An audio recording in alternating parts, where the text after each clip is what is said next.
Thank you very much, Mr. Derek O'Brien. Oh my God, what is that shirt you're wearing?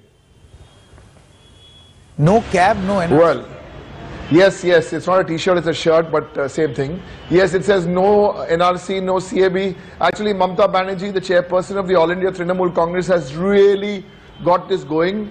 As we said in Parliament, this is going to be a people's movement, and politicians can only be the catalyst. The people have joined her. She's walking huge processions and rallies across Bengal. Today was day 3, so we all walked together with her. She obviously led the rally. So we made the shirt, yeah, no CAB, no NRC. And these rallies are significant because she's the Chief Minister of the state, but here she's a mass leader. And you have to come here to see it.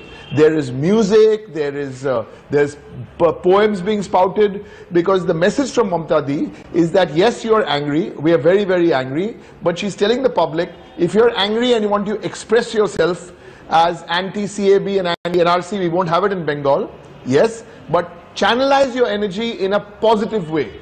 So express your anger through music, through poems, through clapping, through slogans, not through violence. That's the message. Right. Now, Derek, NDTV has calculated the cost of a nationwide exercise on the basis of the money spent in Assam. So our data collection has found, a simple math has found that the total exercise all over the country is going to be a cost of more than 54,000 to the exchequer. In Bengal alone, the cost will be 3,600 crore rupees. Do you think it's really worth it? I think my view on this is cost is only one issue. You know, whether it's 3,000 or 10,000 crores, no. I think the bigger issue, the bigger cost is the cost of human lives. You can't put a cost on human lives. So if something is 15,000 crores, 20,000 crores, okay, that can be one argument. But look at the cost of human lives. Let me take the first pilot project which this government did. The percentage of error there in that NRC was 7%. So 19 lakh people got left out. Now if you extrapolate that number nationwide, there'll be 10 crore people left out. So the Trinamool Congress, under the leadership of Mamata Banerjee, for the last 4 years we've been saying, in a parliamentary committee, what did we first say? You cannot de-link CAB and NRC. They are linked. And if they are linked, they cannot be. So NRC was a trap, CAB was a trap, and another trap is which they're talking about is NPR, that's another trap. Trap.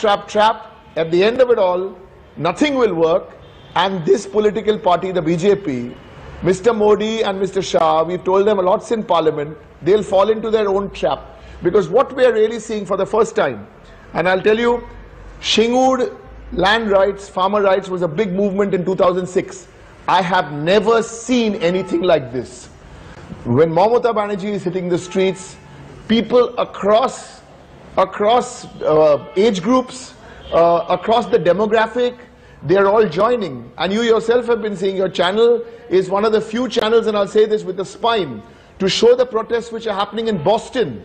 From, as I said, from Harvard to Howrah. There are protests happening with students in Oxford, in Cambridge, around the world. These are not Trinamool supporters. These are young people who are angry. And the message for the Prime Minister, the message for the Home Minister, you try to bulldoze your way in Parliament, but you cannot bulldoze boys and girls who are between 16 and 25. And this people's movement is not a movement only of political parties. Young people have joined the movement. People who are apolitical have joined the movement. So we'll keep this going. We'll keep this going. We went to the President yesterday. The Trinamool was one of those 12 parties who went to meet Rashtrapati Ji, and we told him quite clearly he must, in his role as the President, advise this government to withdraw the CAB. Okay. Now, interesting that you mentioned Amit Shah and Prime Minister, because both of them seem determined to implement both NRC as well as Citizenship Amendment Act. In various rallies in Jharkhand and also in Delhi, in various interviews, they seem to be saying that this will be implemented. On the floor of the House also, Amit Shah said that it will be implemented. But many state governments, including your own, West Bengal, has said, we will not implement CAB, we will not implement NRC. Two parts to my question. Number one, can states say no to the grant of citizenship? And number two, and secondly, how far are you willing to take this confrontation?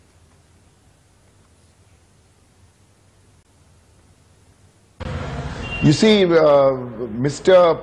Prime Minister didn't bother to come for even 90 seconds or 9 minutes to listen to this debate in the Rajya Sabha. If it's such an important piece of legislation, why doesn't our Prime Minister, he's not the BJP Prime Minister, why didn't he come to listen to this debate? Now, the Home Minister of this country, he's got to make up his mind. Is he the Home Minister of India or is he the Home Minister of the BJP? Now, in terms of implementation, we are a federal state. We wrote that in the letter to the government, to the president yesterday. In a federal structure, you can't bulldoze the system. First, it was Mamata Banerjee. Remember, first Mamata Banerjee said no NRC, no CAB. What has happened in the last 10 days? It's quite incredible what has happened. Chief Minister after Chief Minister, be they from Punjab, be they from Madhya Pradesh, be they from Chhattisgarh, now Delhi, now JDU in Bihar, said no NRC, so Kerala, so it's all building up like this. So you cannot, you may have a majority in parliament. Majority doesn't mean you are right. Majority doesn't give you the right to rewrite the Indian constitution. Majority doesn't give you the right to bulldoze students. Majority also means that you could be wrong. So the states will not allow you. The states will not allow you. The people of Bengal and the people of the other 8-9 states where have been announced, it will not be allowed. So this is not the Gujarat Gymkhana where you will just say whatever will happen and you know you will do it. This is not the Gujarat Gymkhana. This is the Union of India. Strong words as always, Derek O'Brien.